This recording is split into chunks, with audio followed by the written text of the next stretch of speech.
8वें वेतन आयोग से जुड़ी हुई हजारों खबरें सोशल मीडिया प्लेटफॉर्म पे घूम रही। हर मिनट हजारों खबरें अपलोड की जा रही हैं, चाहे वो नेशनल मीडिया हो या गोदी मीडिया हो या यूट्यूबर हो। अपनी तरफ से सब जोर लगा के एक झूठ को पूरे देश में पहुंचाने का काम कर रहे हैं। अब इन खबरों के अंदर क्या है कि होगी बल्ले बल्ले, मिली खुशखबरी, बढ़ेगा वेतन, बढ़ेगी पेंशन, हो जाएगी लाखों में, फिटमैन फैक्टर 3.0 से भी अब जाएगा, अलाउंसों में बढ़ोतरी होगी, जोखिम बढ़ता बढ़ जाएगा। इस तरह की तमाम खबरें आप लोगों तक पहुंचाई जा रही। साथियों, क्या इन खबरों के पीछे कोई सूत्र है? क्या आप लोगों ने जानने की कोशिश करी है कि वाकई में इन खबरों में कितनी सच्चाई है? क्या ये जो खबरें आ रही हैं, हर घंटे हजारों खबरें और आप तक पहुंचाई जा रही हैं, सच्चाई क्या है इन खबरों के पीछे? अगर आप अंधे होके इन खबरों को चटकारे मार मार के खा रहे हो तो गलती खबरों वालों की नहीं है, गलती आपकी भी। साथियों, 8वें वेतन आयोग पर अभी तक कोई बड़ी अपडेट नहीं है। भले ही 4 नवंबर को नोटिफिकेशन निकल गया था, उसके बाद में सुझाव मांगे जा रहे हैं कि कोई भी कर्मचारी, संगठन, पेंशनर सुझाव भेज सकते हैं। यहां पर जो थोड़ी सी जो खबर निकल के आई है वो यही है कि अब की बार आयोग राज्यों का दौरा नहीं करेंगे और जो 18 सुझाव उन्हें एक लिस्ट जारी करी है कि आप इन चीजों पे सुझाव दे सकते हैं, तो अलाउंस भी 12 कैटेगरी में बांट दिए। कुल मिला के आयोग का कुछ भी नहीं पता लग रहा कि क्या हो रहा है, क्या नहीं हो रहा। दूसरी तरफ जो केंद्रीय कर्मचारियों के बड़े संगठन हैं वो टेबल खेल रहे हैं या सरकार को लव लेटर लिखने में बिजी हैं। उनकी तरफ से भी कोई बड़ी खबर नहीं आ रही कि वो कब सरकार से मिले, कब आयोग से मिले और आयोग ने उनकी मांगों पर क्या जवाब दिया। साथियों, अब जो खबरें धड़ाधड़ आ रही हैं तो आप ये मत सोचना कि ये खबरें क्यों दिखाई जा रही जब कुछ बात हो ही नहीं रही, तो क्योंकि इसलिए दिखाई जा रही है क्योंकि एक बड़ी संख्या 8वें वेतन आयोग के दायरे में केंद्र सरकार के कर्मचारी, पेंशनर 1 करोड़ 20 लाख, साथ ही साथ राज्य सरकारों के कर्मचारी, पेंशनर वो भी 4 करोड़ से पार हैं। अब उनका परिवार भी है। अब आप लगा सकते हो कितनी वोट प्रतिशत है, क्योंकि जो केंद्र सरकार 8वां वेतन आयोग लागू करेगी वही वेतन आयोग राज्य सरकारें कुछ थोड़े बहुत बदलाव के साथ में लागू कर देते हैं।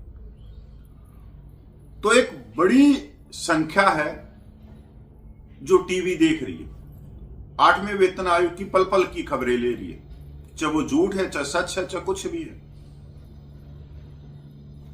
साथियों, इसी बीच एक बड़ा प्रश्न ये उठ रहा है कि जो देश की आज स्थिति है, आर्थिक स्थिति है, जीडीपी है, क्या देश की तिजोरी में 2028 के लास्ट तक पैसा है भी या नहीं है, या उस समय लबालब भर जाएगा, या आज की स्थिति जो चल रही है अगर आज लागू हो 8वां वेतन आयोग, क्योंकि वैसे भी आज ही लागू है 8वां वेतन आयोग तो 1 जनवरी 2026 से, उस समय क्या फिटमैन फैक्टर मिलेगा? अगर सबसे बड़ा सवाल देखा जाए तो वो ये है कि क्या 2028 में 8वां वेतन आयोग लागू होगा तो एरियर पिछला दिया जाएगा या नहीं दिया जाएगा 1 जनवरी 2026 से? सवाल यह भी है कि जो टीटीएल है, हाउस अलाउंस है, रेंट है, वो कब लागू होंगी? क्या उनका एरियर 1 जनवरी 2026 से दिया जाएगा, या जब 2028 में जब लागू होगा, या तब से ही शुरू किया जाएगा? इससे तो बड़ा नुकसान हो जाएगा कर्मचारियों का। सवाल यह भी है कि जो केंद्र सरकार के, राज्य सरकार के करोड़ों पेंशनर हैं जिनकी उम्र 70 क्रॉस कर गई है, क्या वो 2-3 साल और जीवित रहेंगे या नहीं रहेंगे? क्या वो 8वां वेतन आयोग को खुली आंखों से ले लेंगे, या फिर उनको उनके परिवार लेगा? सवाल यह भी है कि इस देश के अंदर जब नेताओं के वेतन और पेंशन की बात आती है तो साल में 2 बार रिवीजन कर दिया जाता है, पर जो देश की रक्षा कर रहे हैं, जो देश के विकास में भागीदार हैं, जो देश को चला रहे हैं, कर्मचारी, फौजी, इन्होंने क्या पाप कर दिया कि 3 साल के बाद में 8वां वेतन आयोग मिलेगा? उस समय रुपये की कीमत क्या होगी? आज डॉलर को आप देखोगे तो 6 तक दूर रह गया, 94 पे पहुंच गया, तो पैसे की तो कीमत कम हुई ना।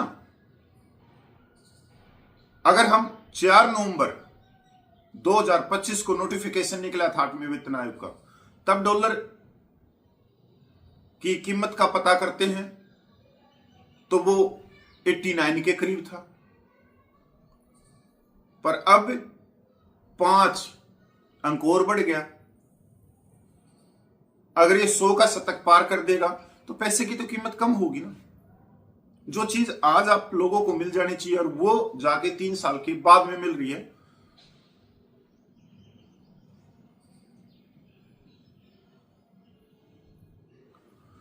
अब एक रिपोर्ट आ रही है जो केंद्रीय कर्मचारियों के संगठनों ने सरकार को दी। ये आपको बहुत जरूरी जानना है, जिससे आप जो भ्रामक खबरें देख रहे हैं, झूठी खबरें देख रहे हैं, उनसे पीछे छूट जाएगा आप लोगों का। और मैं भी वही चीजें बताता हूं जो बिल्कुल एक्यूरेट हैं कि यही चल रहा है। इसके अलावा कोई बल्ले बल्ले या जैकपॉट या हो गई बढ़ोतरी, मिल गया 3 पॉइंट का फिटमेंट फैक्टर, ये सपने हैं और ये गोदी मीडिया बेच रही है अच्छी तरह से। 8वें केंद्रीय वेतन आयोग की शुरुआत के साथ ही केंद्र सरकार के कर्मचारी और पेंशनर उम्मीद कर रहे हैं कि आयोग नवंबर 2025 में टर्म्स ऑफ रेफरेंस टीआर जारी होने के 18 महीनों के भीतर अपनी रिकमेंडेशन रिपोर्ट को पब्लिश करेगा। हालांकि इस बात को लेकर संशय बना हुआ कि 8वें वेतन आयोग की सिफारिशें 1 जनवरी 2026 से लागू होंगी या इसके बाद। All India trade union Congress और अन्य यूनियनों ने मांग की है कि पे स्केल्स, वेतनमान, अलाउंसेस, भत्तों, पेंशन और दूसरे बेनिफिट्स में रिवीजन 1 जनवरी 2026 से होना चाहिए, ना कि किसी संभावित तारीख से। All India trade union Congress और अन्य यूनियनों पे रिवीजन पहले ही दे है, यह बात इकोनॉमिक टाइम्स की एक रिपोर्ट में कही गई है। 8वें वेतन आयोग की सिफारिशें लागू करने के लिए सरकार अगर कोई संभावित तारीख चुनती है तो कर्मचारी और पेंशनर को ठीक ठाक एरियर्स का नुकसान हो सकता है। 7वें वेतन आयोग का समय 31 दिसंबर 2025 को खत्म हो गया है। क्या कहते हैं ट्रेड? पिछली परिस्थितियों में सरकार ने हमेशा पिछले पे कमीशन के आखिरी दिन के बाद अगले दिन से एरियर दिए हैं। उदाहरण के लिए अगर हम 6ठे वेतन आयोग की एरियर डेट की बात करें तो कमीशन ने अपनी रिपोर्ट मार्च 2008 में सबमिट की, लेकिन कर्मचारी और पेंशनर को 1 जनवरी 2006 से एरियर मिला।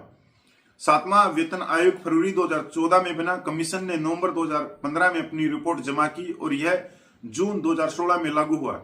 इसमें कुल करीब 2.5 साल लगे, मतलब 2.5 साल लगे। 7वें वेतन आयोग में जनवरी 2016 से जून 2016 तक की अवधि का एरियर दिया गया। छठा वेतन आयोग अक्टूबर 2006 में बना। आयोग ने अपनी रिपोर्ट मार्च 2008 में सबमिट की और यह अगस्त 2008 में लागू हुआ। इसमें 40% एरियर का भुगतान 2008 और 60% पेमेंट साल 2009 में किया गया। 5वां वेतन आयोग अप्रैल 1994 में बना। पे कमीशन ने अपनी रिपोर्ट 1997 में जमा की और यह अक्टूबर 1991 में लागू हुआ। इसमें करीब 3.5 साल लग गए। ऑल इंडिया ट्रेड यूनियन और अन्य यूनियनों ने स्पष्ट रूप से कहा कि कंट्रीब्यूटरी नेशनल पेंशन स्कीम और यूनिफाइड पेंशन स्कीम को वापस लिया जाना चाहिए और non contributory old pension scheme को बहाल करना चाहिए। 8वें केंद्रीय वेतन आयोग से जोर दिया कि पेंशनर के हितों को नजरअंदाज नहीं किया जा सकता और पेंशन रिवीजन के जरिए अपनी सिफारिशों में पेंशनर को कवर करना चाहिए। इसके साथ में ही सभी एसोसिएशन ने कहा है कि जो पेंशन के ऊपर है वो भी इंक्रीमेंट लगना चाहिए साल में, जिस तरह से वेतन के ऊपर लगता है। ये अगर मैं इन सभी मांगों को देखूं तो मेरे को सबसे अच्छी मांग यही लगी है पेंशनर की कि हर साल उनको एरियर मिलना चाहिए, एक इंक्रीमेंट मिलना चाहिए।